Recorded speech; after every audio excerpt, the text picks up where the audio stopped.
Paul von Hintze was a German naval officer, diplomat, and politician who served as Foreign Minister of Germany in the last stages of World War I, from July to October 1918.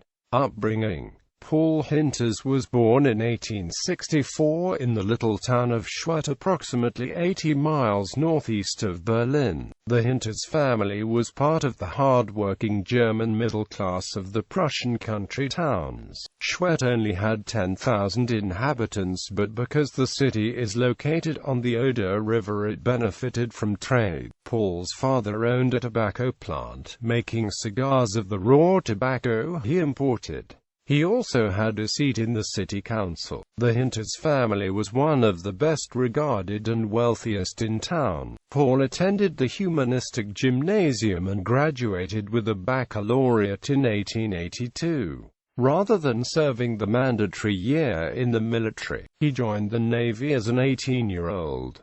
Paul struck his superiors as very smart and very tough. After basic training on the school ship Prinz Adalbert, Hintze sailed the seven seas for the next 12 years, in which he saw the coasts of Africa, the Middle East, North and South America. In 1894 the Navy lieutenant studied at the Naval Academy at Merwick, a school for which very few officers had the honor of admission. Among the many that trained and studied at the Naval Academy in Kiel, there were several graduates worth mentioning for this story. Grand Admiral Alfred von Tirpitz graduated in 1865, von Hintze in 1896.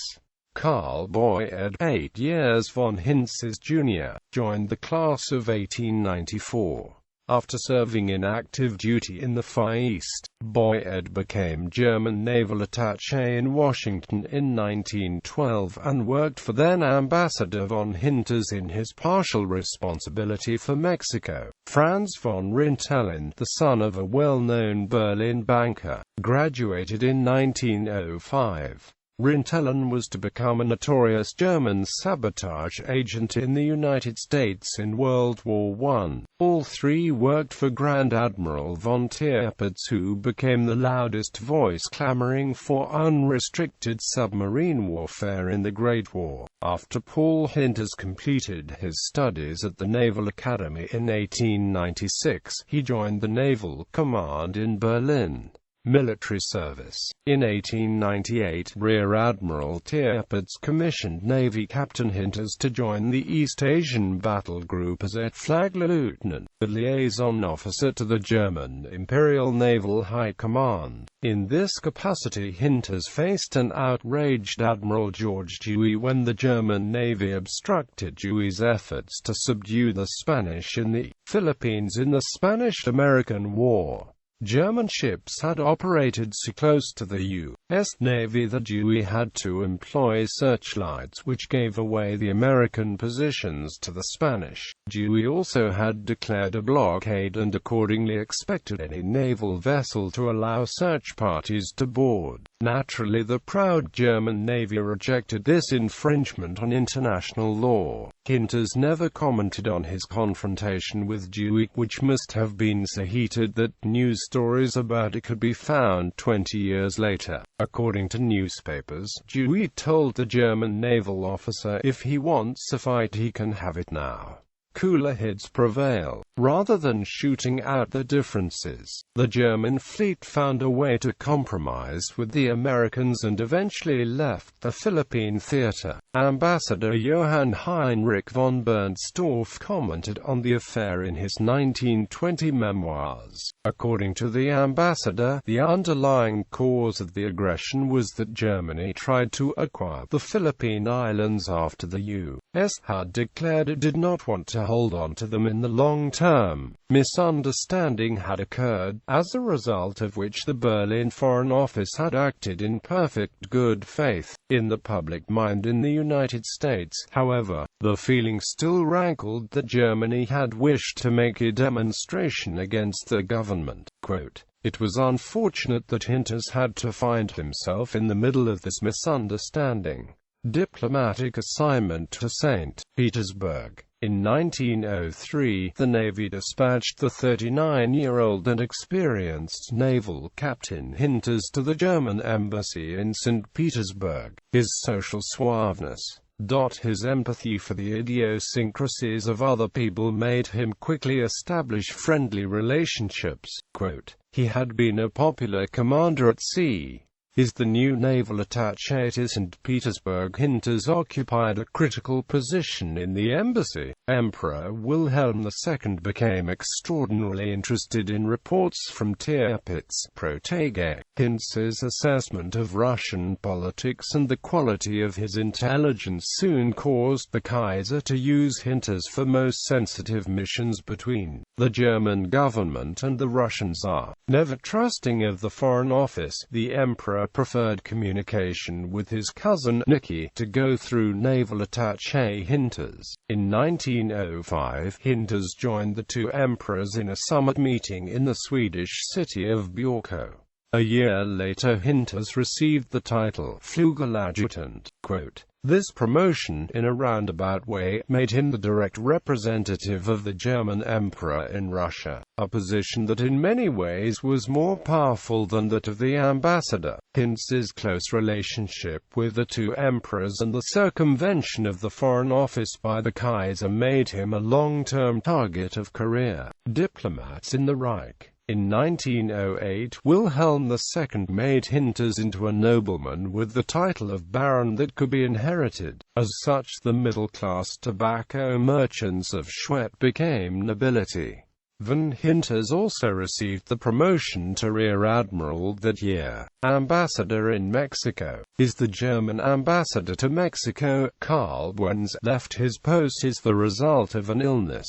Emperor Wilhelm II was on the outlook for a fitting successor. The situation in Mexico had become critical as the result of the Mexican Revolution that had broken out in 1910. The choice fell on von Hintze, especially because of his military background. The new ambassador was dispatched not only to represent Germany to the new revolutionary government of Francisco León de la Barra, but also to provide important intelligence about the revolution. Von Hintze arrived in Veracruz on April 25, 1911. Members of von Hintze's clandestine network of agents in Mexico included Consul Otto Kueck, Felix A. Sommerfeld, and Karl Heinen. Sanctioned by the German government, von Hintze promoted German arms sales to Mexico. Many of the sales the German government contracted at the time with the Mexican government did not arrive in Mexico until Victoriano Huerta was dictator, prompting historians to allege German support for the dictator. He also relentlessly pursued the murderers of 4 German citizens in the city of Covadonga. As a result of von Hintze's efforts, the German government was the only one to receive payments for its murdered citizens from the revolutionary Mexican government. Von Hintze's efforts resulted in a restitution of 400,000 German marks to Germany in June 1912. The perpetrators were tried and executed in the presence of the German ambassador in March 1913. Von Hintze's relationship with the government of Francisco I. Madero was a productive one. Through his agent Felix Sommerfeld, who became Madero's Secret Service chief, the German ambassador kept up with political developments in the capital and the fight against uprisings along the Mexican-American border, most notably the revolt of Bernardo Reyes in the fall of 1911 and the uprising of Pascual Orozco in the spring of 1912. In February 1913, however, the political unrest reached the capital of Mexico. In the Decena Tragica, General Victoriano Huerta unseated President Madero and had him murdered. The German ambassador kept apprised of developments through his contacts with the other diplomats in the capital and through Felix Sommerfeld, who stayed at the German embassy for most of the uprising. Von Hintze knew that a coup was about to happen. Rather than waiting for the military to make its move, the ambassador proposed for Madero to install Huerta as a successor, while he and his administration would retreat to safety. He pitched the idea first to Foreign Minister Pedro Lascurain. Madero initially agreed but then relented. The coup happened and Madero was arrested. Von Hintze negotiated with American Ambassador Wilson as well as General Victoriano Huerta to secure the release and safe conduct of Madero and his family. He did not succeed. Despite General Huerta's assurances, Madero and Pino Suarez were murdered. Von Hintze returned to Germany for most of 1913 to recuperate from a flame-up of amoebic dysentery. When he returned to Mexico in September 1913, President Huerta was waging a civil war against the revolutionary forces under the leadership of Venustiano Carranza. Von Hintze bluntly assessed the quality of the understaffed federal officer corps, describing President Huerta as so desperate that he promotes waiters, accountants and such from one day to the next to lieutenants and captains, lawyers to generals. The Mexican army has plenty of generals. These are for the most part the type of people which are called funeral generals in Russia, since their only activity is to parade in uniform for funeral processions, for money.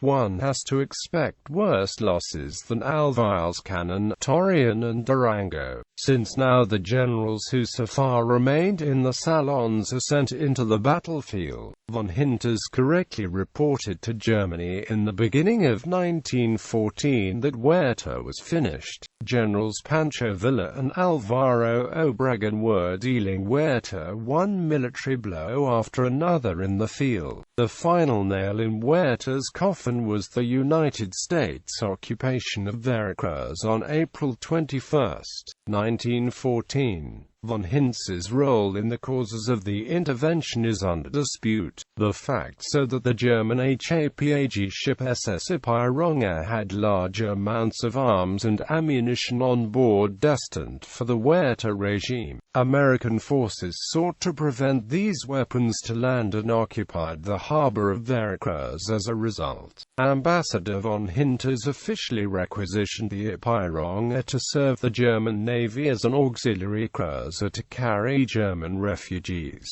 Whether the objective was to carry refugees in case of a war between the United States and Mexico or to force the delivery of the weapons to the Huerta regime, which is what actually happened, is unclear. In July 1914, General Huerta gave up his fight against the constitutionalists in the Mexican Revolution. On the 20th of July 1914 he departed from Puerto Mexico on the German cruiser SMS Dresden, dutifully supplied by Ambassador von Hintze. Service in the World War. In July 1914, not only Huerta left Mexico, Ambassador von Hintze received his wartime assignment to China. He built up the German Naval Intelligence Organization in the Far East and provided supplies from the German East Asia Squadron under Admiral Maximilian von Spee. After his China assignment, von Hintze served in Norway between 1915 and 1918.